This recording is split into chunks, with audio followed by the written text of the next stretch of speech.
অস্ট্রেলিয়ার মাটিতেই তবে ক্রিকেট ক্যারিয়ারে নিজের পুনরুত্থান দেখালেন হারিস রৌফ।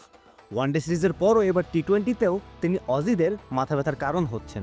প্রথম টি-20তে এই ফাস্ট বোলারই তো অস্ট্রেলিয়ার পার্টিতে পানি ঢেলে দিলেন। কি দারুণ শুরুই করেছিল অজিরা, নিজেদের রেকর্ড সংখ্যক টি-20 সংগ্রহ করার পথেই ছিল, কিন্তু সব হিসাব নিকাশ পাল্টে দিল হারিস রৌফের বোলিং।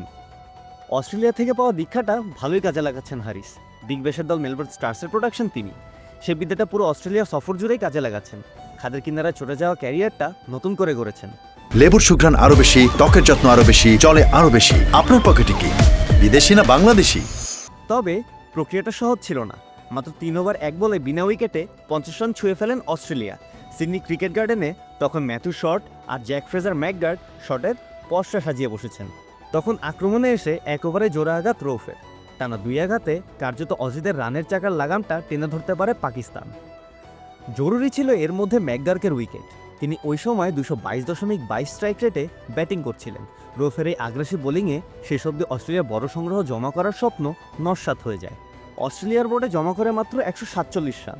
শুরুটা যেভাবে করেছিল স্বাগতিকরা, তাতে আরও 61 রান আসলেও অবাক হওয়ার কিছু ছিল না। পরে আরও 2টি উইকেট পেয়েছেন রৌফ। 4 ওভারের গোটায় রান দিয়েছেন গুনে গুনে।